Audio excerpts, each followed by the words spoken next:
অনেক অনেক শুভেচ্ছা এবং ভালোবাসা জানিয়ে আপনাদেরকে আমন্ত্রণ জানাচ্ছি নেক্সাস টেলিভিশনের স্টুডিও থেকে আপনাদের রোজকার প্রিয় সরাসরি স্বাস্থ্য অনুষ্ঠান কেমন আছেন অনুষ্ঠান থেকে। আপনাদের সাথে পুরোটা সময় জুড়ে আমি আছি ডক্টর তানজিয়া খানম তম্পা। আমরা প্রতিদিনই আপনাদের এই প্রিয় কেমন আছেন অনুষ্ঠানে কথা বলবার চেষ্টা করি আপনাদের বিভিন্ন শারীরিক সমস্যা নিয়ে এবং তার বিভিন্ন সমস্যার সমাধানও দেওয়ার আমরা চেষ্টা করি। তারই পরিপ্রেক্ষিতে আজ আমরা কথা বলবো গুরুত্বপূর্ণ একটি বিষয় নিয়ে এবং খুবই স্পর্শকাতর একটি বিষয়, সেটি হচ্ছে আত্মহত্যা প্রতিরোধে সচেতনতা। নিশ্চয়ই বুঝতে পারছেন আমাদের সাথে স্টুডিওতে উপস্থিত আছেন মনোরোগ বিশেষজ্ঞ অধ্যাপক brigadier general doctor Mohammad Azizul Islam, US Bangla medical college. Sir আসসালামু আলাইকুম, কেমন আছেন?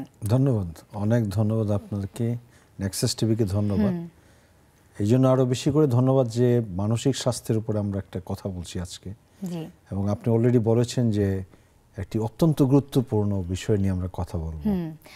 দর্শক, আমরা এই বিষয়ে যে কথা বলবো শুধু যে আমরাই কথা বলবো তা কিন্তু নয়, আপনারাও আমাদের সাথে যুক্ত হতে পারেন আমাদের এই আলোচনায় আপনাদের প্রশ্নের মাধ্যমে মতামত জানিয়ে। নিচের স্ক্রিনে নাম্বার দেখানো হচ্ছে, সেই নাম্বারে ফোন করে ফেলতে পারেন ঝটপট। আমাদের অনুষ্ঠানটি ফেসবুক, ইউটিউব এবং অন্যান্য সোশ্যাল মিডিয়াতে নেক্সাস টিভি হেলথ এই পেজে সরাসরি লাইভে যাচ্ছে, আপনারা সেখানেও আপনাদের প্রাসঙ্গিক মন্তব্যগুলো জানাতে পারেন।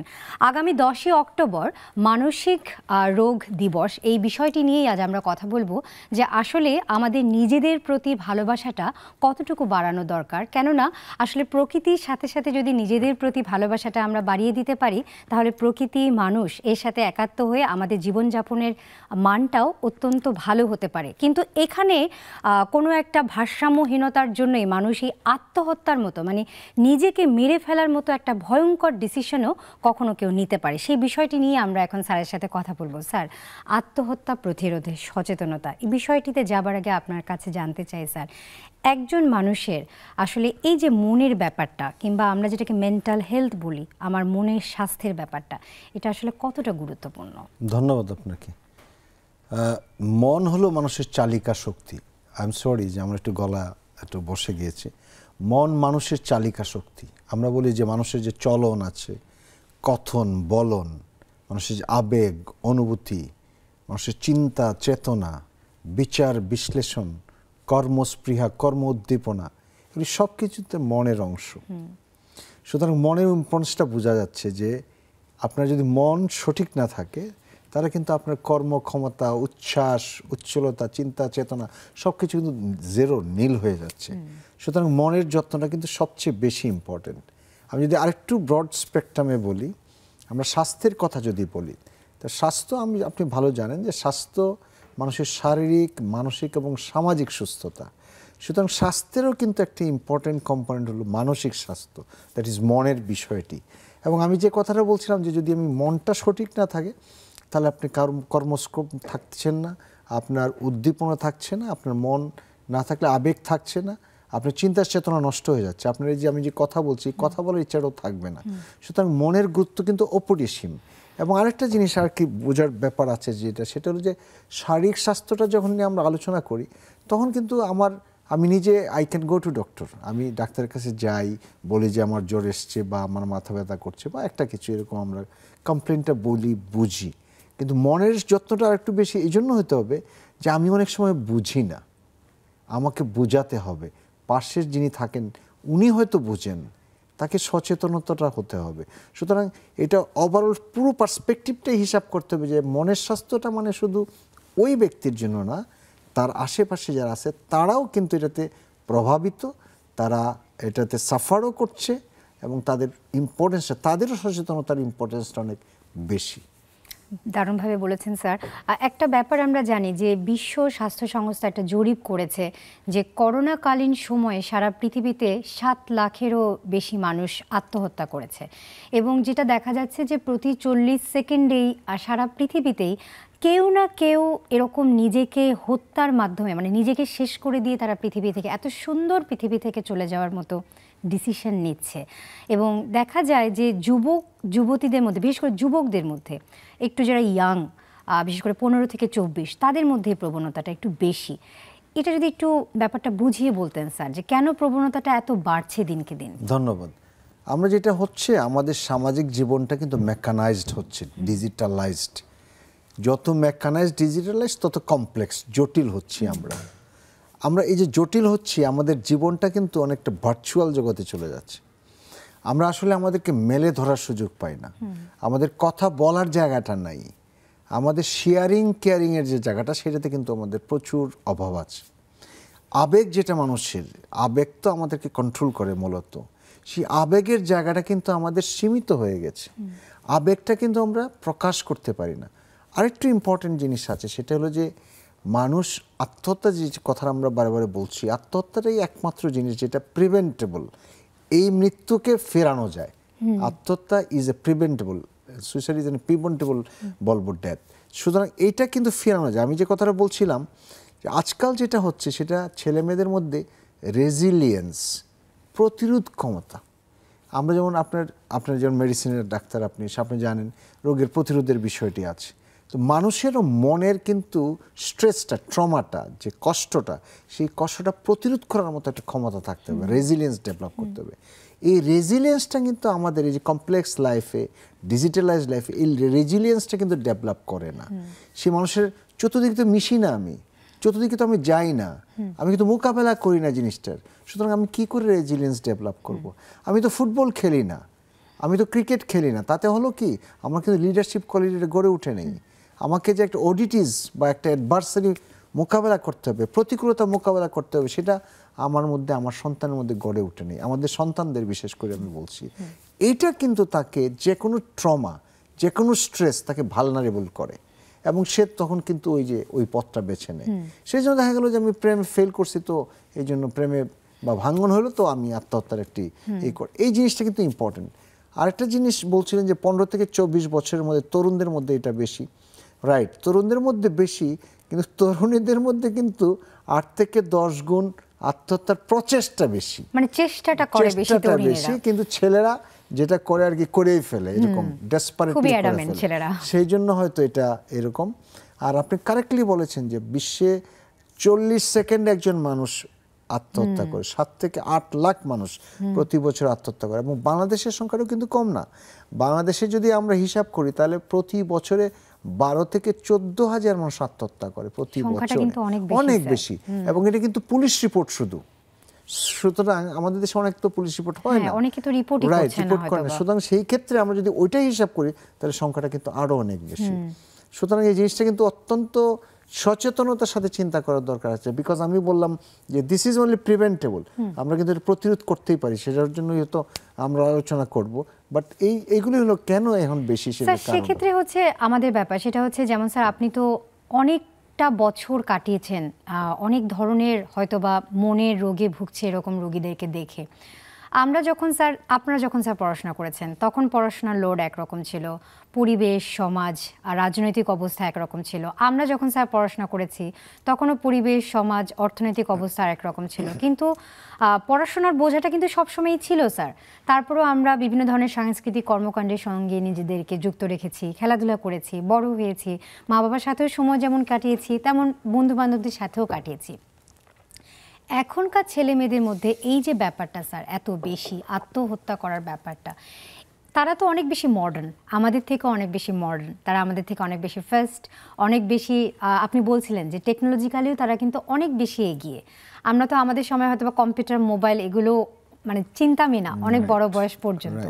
তো তারপরও স্যার এরকম আত্মহত্যার মতো যে একটা মানে ব্যাপারটা তো আসলে কেমন যেন একটা স্পর্শকাতর, নিজেকে হত্যা করার ব্যাপারটায়, এই ব্যাপারটা বিষয়ে যে তারা এখনো সজাগ না, এ ব্যাপারে তারা সচেতন না, এই ব্যাপারে আসলে আপনি কি মনে করেন? ধন্যবাদ আপনাকে। সচেতনতার অভাবটা আমাদের অনেক, আমি এটাকে অনেকভাবে ভাগ করতে পারি। একটা হলো যে ব্যক্তির সচেতনতার হিসাবটা, একটা পরিবারের সচেতনতার হিসাবটা, সমাজ এবং রাষ্ট্র, এই প্রত্যেকটার কিন্তু একটা পার্ট আছে। আমার যে সচেতনতার হিসাব, ব্যক্তির সচেতনতার যে হিসাবটা, সেই সচেতনতাটার অভাব কেন হয়? যে আমি যেটা আগে বলছিলাম, আমরা কিন্তু ভার্চুয়াল লাইফে চলি। আপনি যে বর্ণনা দিলেন যে আমরা তো এই করেছি, তো সেই করার ফলে আমি যে আগে কথাটা বলছিলাম, আমার মধ্যে কিন্তু একটা রেজিলিয়েন্স, একটা মানসিক শক্তি উৎপন্ন হয়েছে, এবং এই মানসিক শক্তির বলে কিন্তু আমি এই যে আমার আত্মহত্যার ইচ্ছাটা, সেটাকে দমন করতে পেরেছি। বিকজ আমার স্ট্রেস বিয়ারিং ক্যাপাসিটি, আমার মানসিক চাপ সহ্য করার ক্ষমতাটা কিন্তু আমার ডেভেলপ করেছে।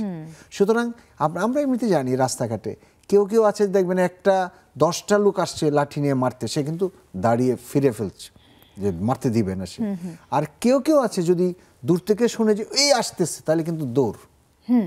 সুতরাং জিনিসটা কিন্তু এইরকমভাবে আমার যদি প্রতিরোধ ক্ষমতাটা রেজিলিয়েন্সটা আমি ডেভেলপ করতে পারি তাহলে কিন্তু ব্যক্তিগতভাবে কিন্তু আমি সেফ থাকবো। সেকেন্ডলি পরিবার কি করছে আমাদের, আমরাও কিন্তু নিজেরা বাসায় এসে ফেসবুকে বসে যাচ্ছি বা ইনস্টাগ্রামে বসে যাচ্ছি, যে কোনো সোশ্যাল মিডিয়াতে বসে যাচ্ছি, আমি কিন্তু আমার সন্তানের সেই খবরটা নিতে পারছি না বা নেই না। সুতরাং এখানে কী হচ্ছে, এখানে একটা শেয়ারিংয়ের যে বিষয়টা ছিল, আবেগের যে বিষয়টা ছিল, এটা কিন্তু মানে দেয়া নেওয়া হচ্ছে না। আমার সন্তান অনেক কষ্টে বসে আছে, আমি কিন্তু তার কষ্টটা লাঘব করার জন্য কোনো কিছুই করছি না। আমি কিন্তু ওর মাথায় হাত বুলিয়ে জিজ্ঞেস করি না যে স্কুলে কি করেছিলে, কলেজে কি করেছিলে, কেমন ছিল আজকে দিনটা, কষ্ট নাই তো কোনো, বা এরকম কিছু কিন্তু আমরা জিজ্ঞাসা করছি না। অর্থাৎ এই যে আমার যে শেয়ারের জায়গাটা ছিল সেই জায়গাটাও কিন্তু সংকুচিত হয়ে গেছে। অ্যাজ এ রেজাল্ট হয় কি, সে যখন একটা কষ্টের মধ্যে পড়ে তখন টুপ করে হয়তো একটা ডিসিশন নিয়ে যায়। আরেকটা এখানে শব্দ বলতে চাই আমি, ইম্পালসিভিটি। আগে মানুষের এই যে সহ্য ক্ষমতার জন্য সে ইম্পালসিভ হতো না, সে রয়েস হয়ে বোঝার চেষ্টা করতো। এখন এই যে রয়েস হয়ে বোঝার বিষয়টি কিন্তু নাই, এখন ইম্পালস জুট করে একটা কিছু করে ফেলতে চায় সে, কারণ সে তো শেয়ার করছে না। তাহলে পরিবারের কিন্তু এখানে আরেকটা ইম্পর্টেন্ট বিষয় রয়ে গেল। ঠিক একইভাবে আপনি যেমন বলছিলেন সমাজের দায়িত্বটা কিন্তু অনেক বেশি। আজকাল আপনি can you get a field, আপনি একটা মাঠেই পাচ্ছেন না, কোথায় আপনার ছেলে খেলবে, কোথায় তার বিনোদন হবে। আপনি একটা ক্লাব পাচ্ছেন না যেখানে গানের চর্চা হয়, আপনি একটা ক্লাব পাচ্ছেন না যেখানে ডিবেট হয়। স্কুলে তো ডিবেট নাই, এখন স্কুলে তো খেলাধুলো নাই, তাহলে কোথায় সে মানসিক বিকাশটা হবে, তার মননের চর্চাটা, সৃজনশীলতার যে চর্চাটা, সেই চর্চাটা তো অভাব হচ্ছে। যার জন্য সে কি করছে, কোনো চাপটাই নিতে পারছে না। আমি বারে বারে একই পয়েন্টে যাচ্ছি, চাপ নিতে পারি না। চাপ না নিতে হলে কি এজ এ রেজাল্ট সে একটা হলো স্ট্রেস ডিসঅর্ডারের বুকে, একটা কিছু কিছু মানসিক রোগও কিন্তু চাপ নেওয়ার ফলে, চাপ নিতে পারে না ফলে কিছু কিছু মানসিক রোগ তৈরি হয়। তো এবং আত্মহত্যার কিন্তু একটা বিরাট কারণ কিন্তু মানসিক রোগ। অ্যাবাউট 70 to 90% কজ হলো মানসিক রোগ আত্মহত্যার। আমরা যে সমস্ত দেখি যে একটা হয়তো খবর হলো, এগুলো সোশ্যাল কজ। সোশ্যাল কজ কিন্তু 10%, 70 থেকে 90%-এর খবর কিন্তু আমরা রাখি না যারা মানসিক রোগে ভোগে। এবং simply only if you can treat depression, শুধু যদি আমরা ডিপ্রেশনের চিকিৎসা করতে পারি তাহলে কিন্তু 70 থেকে 80% আত্মহত্যা প্রিভেন্ট সম্ভব। বিকজ এর জন্য এই দায়ভার কিন্তু ডিপ্রেশনকে নিতে হবে, কারণ ডিপ্রেশন একটা মূল কারণ। আর রাষ্ট্রের কথা বলছিলাম, এই সচেতনতার যে জায়গাটা বলছিলেন, রাষ্ট্র ক্যান মেক অ্যারেঞ্জমেন্ট, কী করে সচেতনতা বাড়ানো যায়, কি করে স্কুলে একটা কারিকুলামে ঢোকানো যায়, কি করে স্কুলে একটা কাউন্সিলের অ্যারেঞ্জ করা যায়, কি করে মানুষের মধ্যে পৌঁছানো যায়। পত্রপত্রিকা আজকে যে মিডিয়াতে আমরা কথা বলছি, নেক্সাস টিভি আয়োজন করেছে, এরকমভাবে যদি মিডিয়াগুলি কাজ করে, পত্রপত্রিকাগুলি কাজ করে, প্রিন্ট ইলেকট্রনিক মিডিয়া, তাহলে কিন্তু সচেতনতার জায়গাটা বাড়বে। আরেকটা জিনিস করতে হবে, আমরা যে মানসিক রোগের কথা বললাম, চিকিৎসার কথা বললাম, if you can't give the infrastructure, হাসপাতাল নাই, চিকিৎসক নাই, সাইকিয়াট্রিস্ট নেই, তাহলে চিকিৎসাটা হবে কোথায়? রাষ্ট্রের কিন্তু এই জায়গাগুলিতে কাজ করতে হবে। সুতরাং এই সচেতনতাটা এজ এ হোল পুরা সবাই মিলে তৈরি করতে হবে, তাহলেই কিন্তু আমরা প্রতিরোধের দিকে যেতে পারবো। দারুণভাবে বলেছেন স্যার, যে ব্যক্তি সচেতনতার একটা পার্ট, পরিবার পরিজনদের থেকে একটা পার্ট, আর সবচেয়ে বড় কথা যে মানসিক রোগ যে একটা বিরাট ভূমিকা পালন করছে। এতগুলো ডিজিজ আছে, ডিপ্রেশন, আরো বিভিন্ন ধরনের আপনাদের অ্যাংজাইটি রিলেটেড ডিসঅর্ডার, স্কিজোফ্রেনিয়া, বিভিন্ন ধরনের পার্সোনালিটি ডিসঅর্ডার, ড্রাগ অ্যাডিকশন। তো এগুলো নিয়ে স্যার আমরা কথা বলবো, কেননা জানার আছে অনেক কিছু, আমাদের দর্শকদেরকে করতে হবে অনেক সচেতনের বিষয়। তবে এই পর্যায়ে নিতে হচ্ছে একটা ছোট্ট বিরতি। দর্শক, এই পর্যায়ে নিতে হচ্ছে একটা ছোট্ট বিরতি। ফিরছি কিছুক্ষণের মধ্যেই। নেক্সাস টেলিভিশনে চোখ রাখবেন। কথা বলছিলাম আত্মহত্যা প্রতিরোধে সচেতনতা। ফিরছি কিছুক্ষণের মধ্যেই।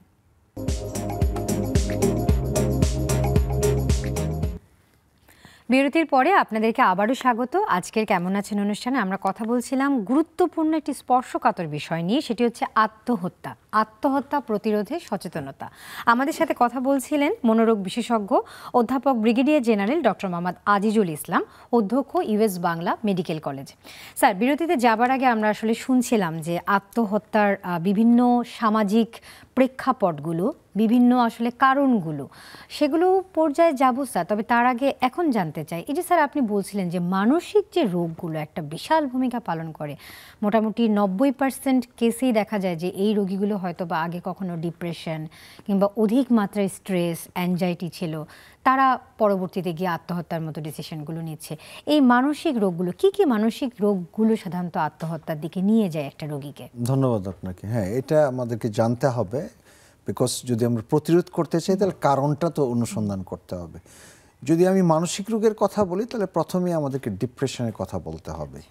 আর ডিপ্রেশনের বাংলা বিষণ্ণতার কথা বলতে হবে, যে 70% কারণ কিন্তু বিষণ্ণতা। আরেকটি ইম্পর্টেন্ট রোগ আছে স্কিজোফ্রেনিয়া বা সিজোফ্রেনিয়া। দেখা গেছে যেগুলি ক্রনিক স্কিজোফ্রেনিক পেশেন্ট থাকে তাদের কিন্তু 10% পর্যন্ত আত্মহত্যা করে ফেলতে পারে। আজকাল আরেকটা খুব ইম্পর্টেন্ট বিষয় খুব বেশি আমরা পাই, সেটা হলো পার্সোনালিটি ডিসঅর্ডার, ব্যক্তিত্ব সমস্যা, বিশেষ করে বর্ডার লাইন পার্সোনালিটি ডিসঅর্ডার। এটা আমি দুই একটা শব্দ দিয়ে বলি বর্ডার লাইন পার্সোনালিটি ডিসঅর্ডার কেমন, তাহলে হয়তো আমাদের প্যারেন্টসরাও আঁচ করতে পারবেন নিজেদের সন্তানদের ব্যাপারে। সেটা হলো বর্ডার লাইন পার্সোনালিটি ডিসঅর্ডারে ইমোশনাল ইনস্টেবিলিটি থাকে, আবেগগততার সমস্যা থাকে, আবেগে সে নিয়ন্ত্রণ করতে পারে না, সে সবসময় ইম্পালসিভ হয়, ঝুট করে একটা করার প্রবণতা থাকে। তারপরে সে রিলেশনশিপটা মেনটেন করতে পারে না, ব্রোকেন রিলেশনশিপ থাকে, frequent broken. Then history of delivered self harm, নিজের ক্ষতি করার চেষ্টা করে। এই যে যারা ক্ষতি করার একবার চেষ্টা করে তারা কিন্তু বারবারই করতে চাবে এবং এক পর্যায়ে হয়তো সে সাকসেস হয়ে যাবে, আত্মহত্যা করে ফেলবে। সুতরাং পার্সোনালিটি ডিসঅর্ডার অ্যাকচুয়ালি ইম্পর্টেন্ট কারণ। আরেকটি ইম্পর্টেন্ট কারণ হিসাব করতে হবে, খুবই ইম্পর্টেন্ট, সেটা হলো যে ড্রাগ এডিকশন, মাদকাসক্তি, বিশেষ করে যারা গাঁজা খায়, হ্যাঁ, তাদের কিন্তু বেশি হয়। তা আমাদের দেশে গাঁজা এবং ইয়াবা এই দুটোই খুব বেশি এখন প্রচলিত, যদি নতুন নতুনও কিছু আসছে, বাট এই দুটো খুব ইম্পর্টেন্ট আর কি। এর বাইরেও কিছু কিছু অ্যাংজাইটি ডিসঅর্ডার আছে, সোশ্যাল অ্যাংজাইটি ডিসঅর্ডার, ফোবিয়া আছে, অবসেশন, খুব সিভিয়ার অবসেশন হয়, সেগুলিও কিন্তু আত্মহত্যার কারণ হতে পারে। এগুলো হলো মানসিক রোগের কথা বললাম। আমরা সবাই জানি শারীরিক ফিজিক্যাল ইলনেস কিছু করে, যেমন ক্রনিক পেইন, ক্যান্সার, তারা যখন বিয়ার করতে পারে না তখন মনে করে যে আত্মহত্যা করে হয়তো তাদের নিষ্কৃতি হবে, সেটা কিন্তু করে। একটা ইম্পর্টেন্ট কথা বলতে চাই, সোশ্যাল আসপেক্টে কারণের মধ্যে যখন একটা মানুষ, এটা ডিপ্রেশনও হয়, একটা মানুষ যদি মনে করে যে আমি আর সমাজের কোনো কাজে আসলাম না, আমার প্রয়োজনটা ফুরিয়ে গেছে, আমাকে দেওয়ার কিচ্ছু হবে না, I am of no use, সে কিন্তু আত্মহত্যা করতে পারে। এইটা কিন্তু একটা খুব ইন্ডিকেটর। যখন মানুষ নিজে মনে করে যে আমার আর প্রয়োজন নাই, সব কিছু ফুরিয়ে গেছে, তখন কিন্তু সে নিজেকে আত্মহত্যার জন্য নিজের জীবন দিয়ে দেয়। তো এই সমস্ত কারণ যদি আমরা একটা একটা করে দেখি আর কি, বিশেষ করে ডিপ্রেশন, সিজোফ্রেনিয়া বা পার্সোনালিটি ডিসঅর্ডার, ড্রাগ এডিকশন, এগুলি কিন্তু খুব ইম্পর্টেন্ট একটা জিনিস আত্মহত্যার জন্য। আর এমনিতে যে সামাজিক যে একটু আরেকটা নেই, সামাজিক যে কারণগুলি আছে সেগুলি আছে, যেগুলি স্ট্রেস যারা নিতে পারে না, চাকরি নেই, দারিদ্র, অর্থনৈতিক যেগুলি কারণ, যেমন ব্রোকেন রিলেশনশিপ, ডিভোর্স, এই সমস্ত কিন্তু কারণ। বাট এগুলি প্রেসিপিটেট করে কিছু কিছু, বাট আমি বলছিলাম যে সোশ্যাল কারণগুলি 10%, বাট রিফ্লেক্ট হয়তো বেশি মিডিয়াতে, এগুলি আবার বেশি বেশি করে প্রচার করে, তো সেই জন্য মানুষ মনে করে যে সেই জন্য বোধ আত্মহত্যা করেছে।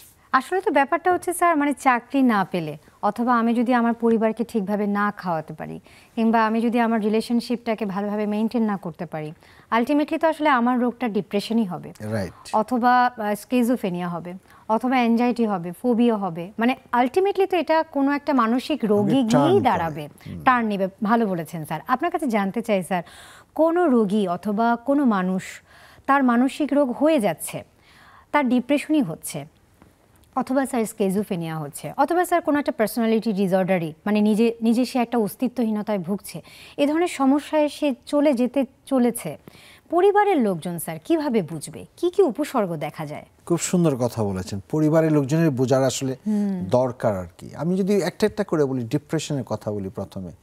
ডিপ্রেশন একটা ছেলে অথবা একজন, সাধারণত হয় 25-35 এই বছরে বেশি হয় ডিপ্রেশন এই সময়টাতে। আগে যে তার চঞ্চলতা ছিল, উচ্ছ্বাস উজ্জ্বল ছেলেটা ছিল, হইচই করে ঘুরে বেড়াতো, সে কিন্তু চুপসে যাবে, তার আগের সে স্পিডটা থাকবে না, তার যে ইন্টারেস্টগুলি থাকে ইন্টারেস্টগুলি কিন্তু নষ্ট হয়ে যায়।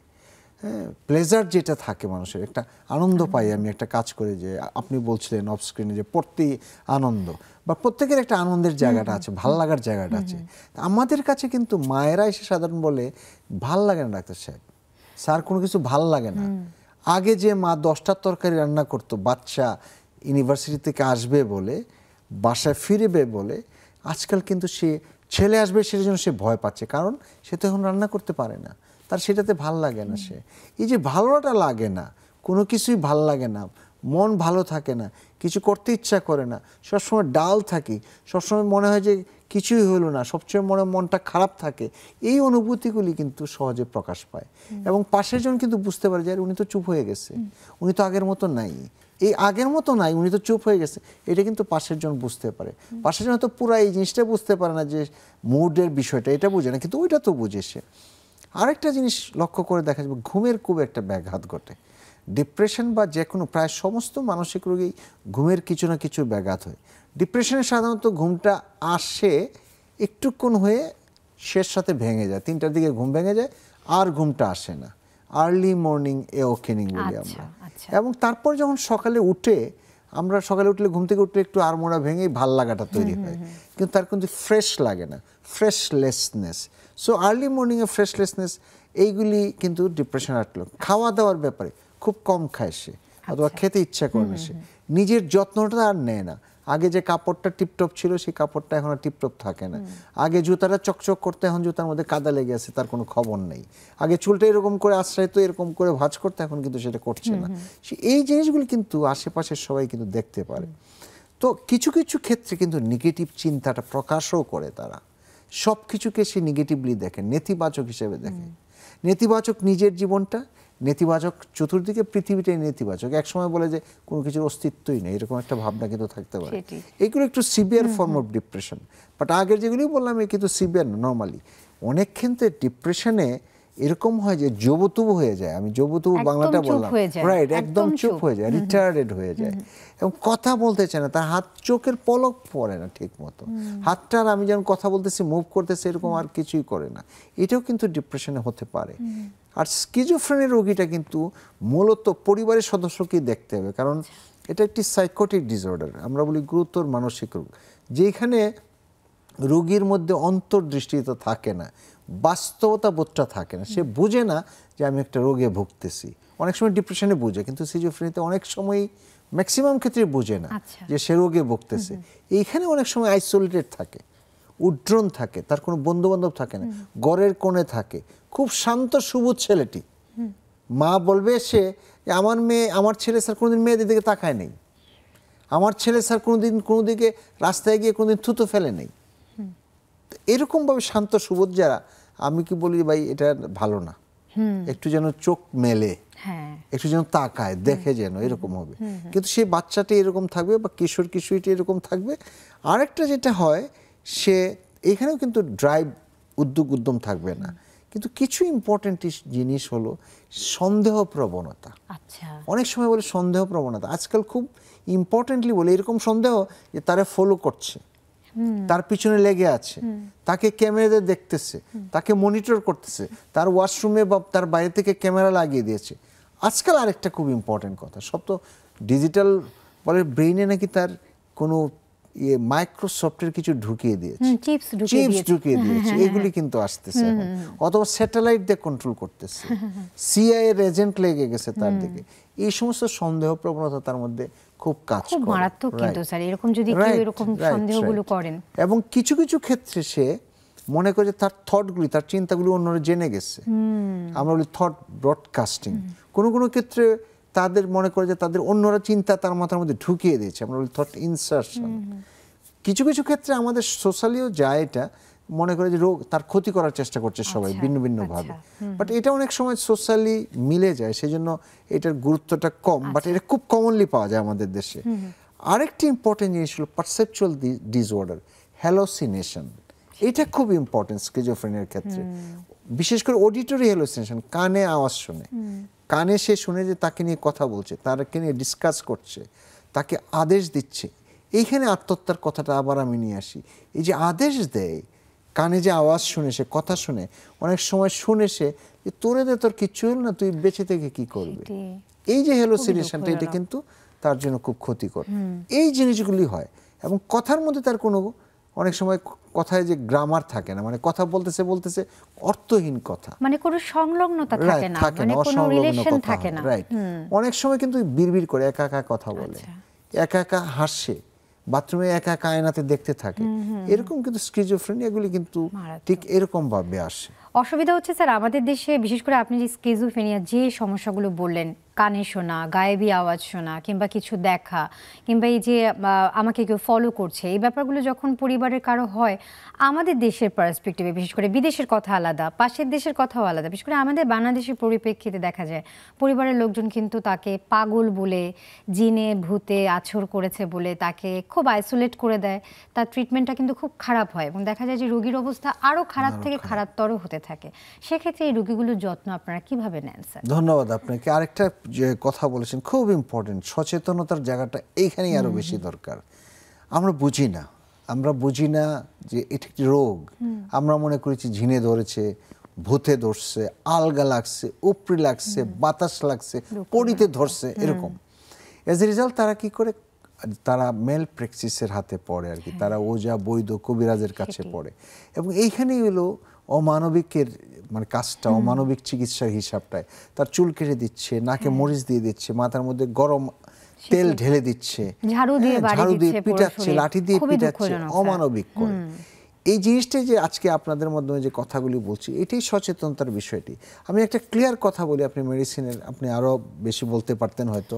এটা ক্লিয়ার হলো যে এই যে মানসিক রোগটি, সিজোফ্রেনিয়ার যে রোগটি, এই রোগটির স্পষ্ট বৈজ্ঞানিক কারণ বিশ্লেষণ আছে এবং সেই জন্য স্পষ্ট বৈজ্ঞানিক চিকিৎসা আছে।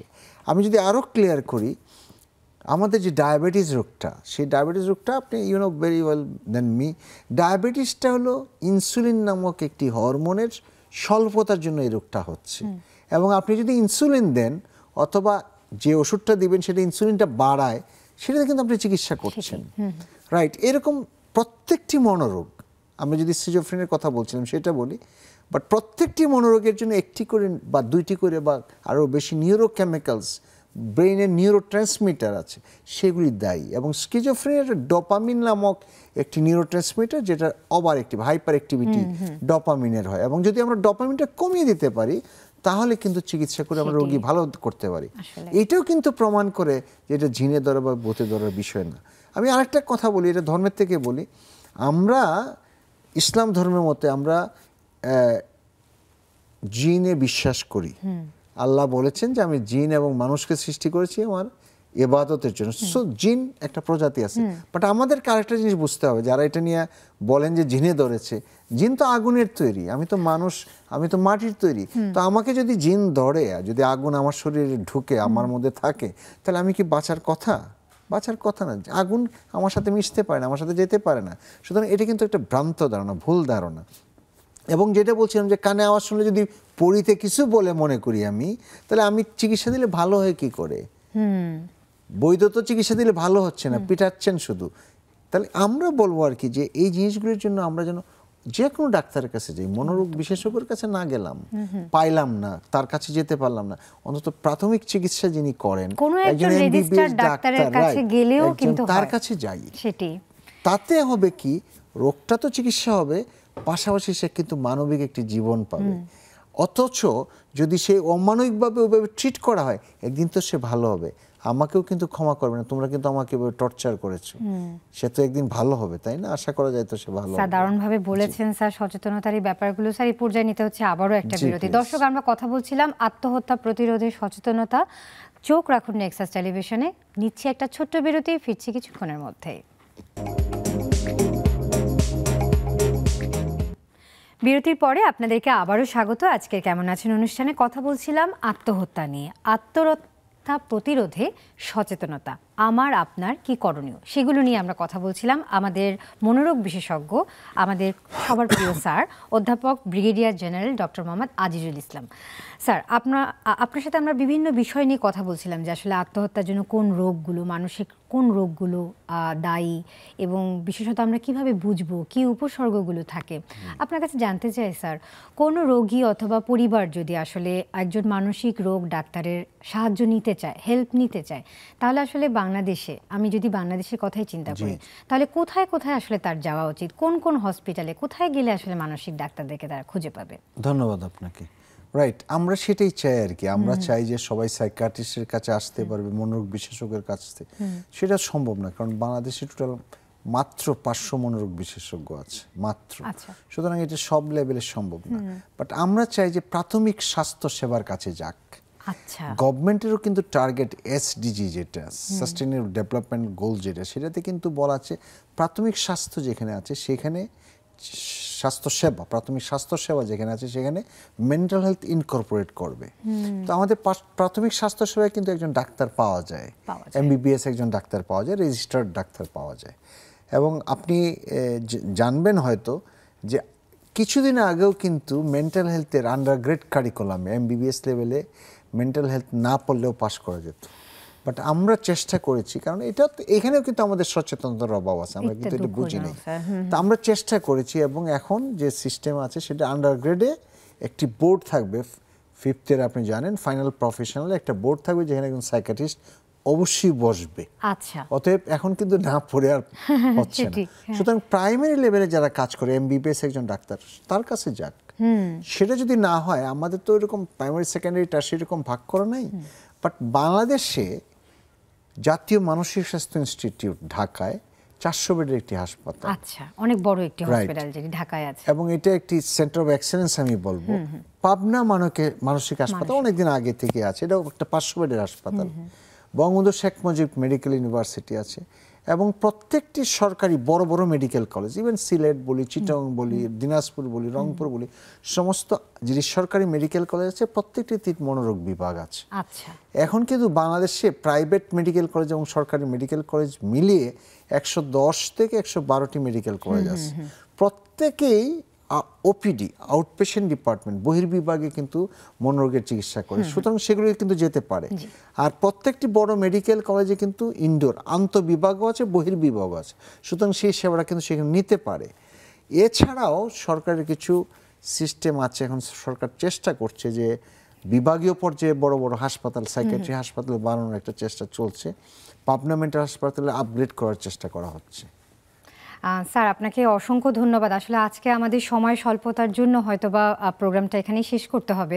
আর নিশ্চয়ই সামনে আগামীতে আমরা আবারও আপনাকে আমাদের মাঝে পাবো, এবং এই মানসিক রোগ নিয়ে কিভাবে রোগীদেরকে আমরা চিনবো, কোথায় ট্রিটমেন্ট করাতে নিয়ে যাব, এই বিষয়গুলো নিয়ে আপনার কাছে আরও কিছু জানবো। স্যার, আপনাকে অসংখ্য ধন্যবাদ। দর্শক, আপনাদেরকেও ধন্যবাদ যারা এতক্ষণ আমাদের সাথে ছিলেন। আসলে সামাজিক যোগাযোগ মাধ্যমের এই বহুল ব্যবহারের মাধ্যমে আমরা যখন এত কম্পিটিশনের জগতে আছি, নিজেকে চিনতে গিয়ে আমরা আসলে একটা বাধার মুখে পড়ছি। আমরা বুঝতে পারছি না আসলে আমার অবস্থানটা কোথায়। তাই নিজের প্রতি নিজের ভালোবাসাটা একটু বাড়ান, পরিবারকে সময় দিন, সবচেয়ে বড় কথা দেশটাকে ভালোবাসুন, নিজেকে নিজের কাজে একটু সময় দিন।